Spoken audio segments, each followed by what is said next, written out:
Jim Bob, obviously a lot of the guys at the wide receiver room have had big moments. Why do you think there's been just a little bit off with AD Mitchell, whether it's AR or Joe Flacco?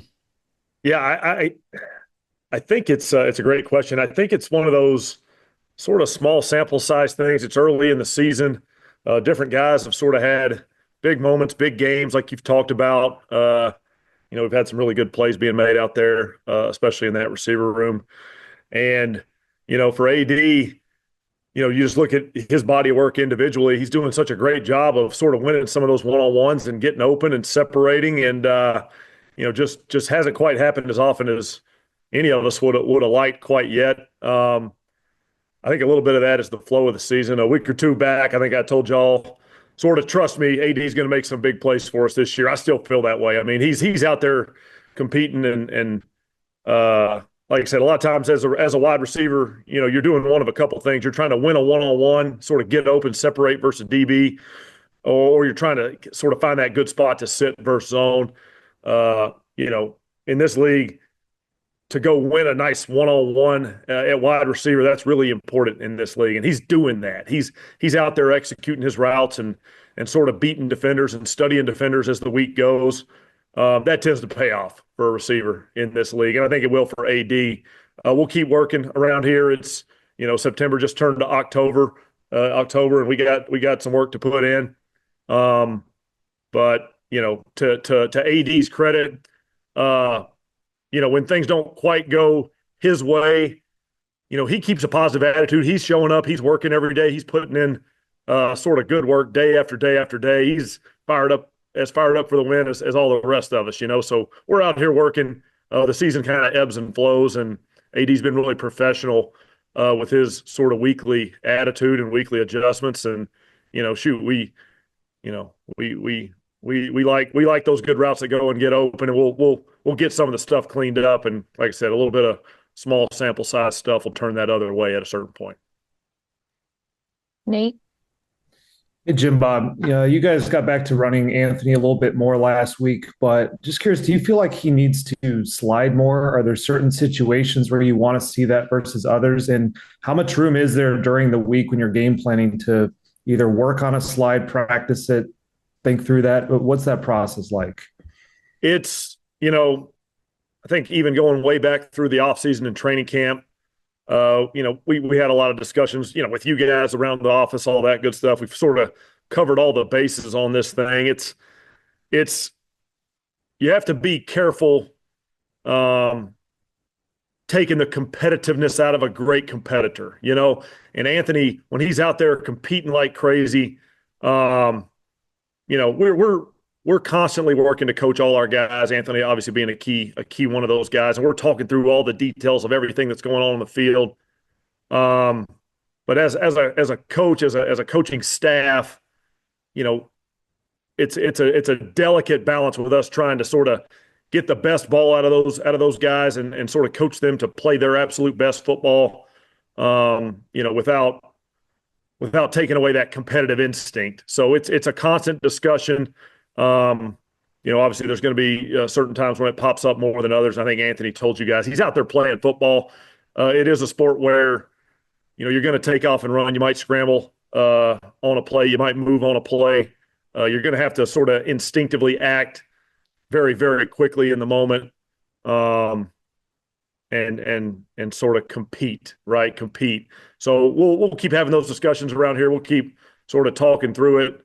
But it's one of those just sort of discussions and things where we're trying to be conscious of the way we work with our guys. Joel? Hey, Jim Bob, what did you guys see out of Tanner Bortolini? Yeah, Bort, man, first game. He was damn sure excited to be out there. The memorable sort of clip, the memorable experience was we had that opening drive touchdown, which was obviously a great drive by all our guys. Had a lot of good plays in there. Bort came flying off the field, running by everybody. He was so excited. Just sort of he played a good drive. He had done some good things, and he was excited for the team. We're trying to get the GPS data on that top speed there. I think that would be his top speed of the day right there. But no, he did some really good things, for a young player going in, playing his first real game, first real action. For a young center, I'll sort of specifically dive in. Like, here come the Pittsburgh Steelers, right? That's a great defense. That's a great front. There's a lot of plays when you play the Steelers and you're a center, when you are covered up by a nose who's a good player, and you're sort of battling play after play after play against a good player and a good front, making some calls. Those guys make you make certain adjustments and identifications that we ask sort of our centers to make. Bort did a great job, especially for his first game. I think there's some things he learned. There's some things he got better as the game went on. But we were fired up that he was able to go in there and sort of execute the role of the center. And you didn't see a lot of issues out there. For a young player, I think the guys sort of worked well with him, communicating, and all those guys were talking up front. So it was good to see him sort of take advantage of his opportunity to go play good football. And any player out there in the NFL, when you're not starting week after week after week, you get that opportunity. You want to go play good football, and I think Bort did that. Now we'll continue working with him, and he's going to grow a bunch like all our rookies will, all our young guys will. But we were pleased. We were pleased with Bort. George? Hey, Jim Bob, looked like it was kind of a unique motion with Josh Downs in the backfield a couple times on Sunday. Is it something you guys try to change up from time to time? And how long has that one been a part of your bag? Yeah, we've been messing around with it. There's certain motion rules in this league, but I think it's pretty much as long as you're not going forward when the ball snapped, you can do all the side to side stuff you can draw up. So Josh has done a good job kind of working through the process of trying all those things out with us. It's probably not the most fun thing in the world to do on half these motions. He's running all over the place and the ball's going somewhere else, but that does pay off for him in the moment, like it just did. And sort of that, working across the field, coming back out, Josh, it's really not a lot different than running a route, right? You're running with pretty good speed. You stick your foot in the ground, you turn and go the other way, which he actually did twice on that play in totality. There's just a lot of similarities to route running there. And then ultimately you're going out there and you're running whatever route that is, and you're trying to get open. And, he found a little window in there, and Flacco found him. And then, the key part of that whole play, I think, it wasn't emotion. It wasn't all that, that's all fun and good to look at, but it was making a nice tough catch with the defender bearing down. And Josh did that. That was cool to see. Like I said, cool to see Joe find him in there, just that little window. So we'll keep experimenting with stuff. That's the beauty of our job, is we're able to sort of take these great players and take these guys that are really open to trying stuff and see if we can't find a little bit of an advantage on a defense that way, create a miscommunication or something like that. And then we'll take our last question from JJ. Hey, Jim Bob, I think I counted 14 times you had a tight end get their hands on Watt during the game Sunday. Like, for that group to be as unselfish as they are, how has Mo Alley Cox kind of set the tone in that room of like, hey, we're going to do whatever it takes to win, even if it means we're not going to get a ton of targets because we got to keep 90 out of the pocket?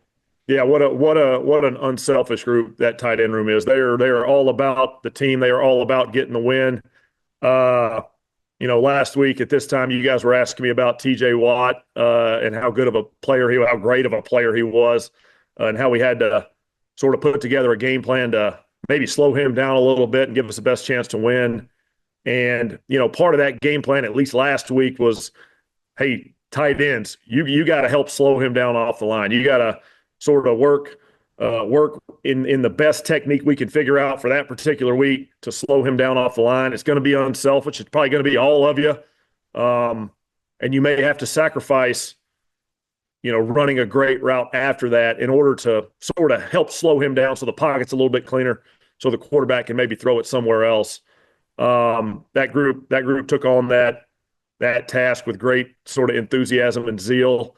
And, the most fun part of that thing is, Ogletree had one, and, that was a really tough assignment we asked of him there. He was really helping on Watt, and then he had to bust it out of there and go run that route because we had a little mesh play going with Pitt. And so that was probably the most difficult one of the week where Andrew Ogletree had to really focus on the details of his job there.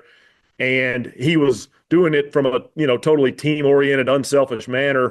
And just so happened that the Steelers happened to let him loose, drop him on that play, and he got a touchdown out of it. So it was really a pretty cool payoff for that room. They put a ton of work in. Those guys are, working their ass off, and Coach Tom Manning does a great job working with them, and they're all about getting the win. They're so fired up. We got our win, and whatever it takes to do, whether it's sort of blocking, route running, all that stuff. Those guys are up for it, and specifically, you asked about Mo.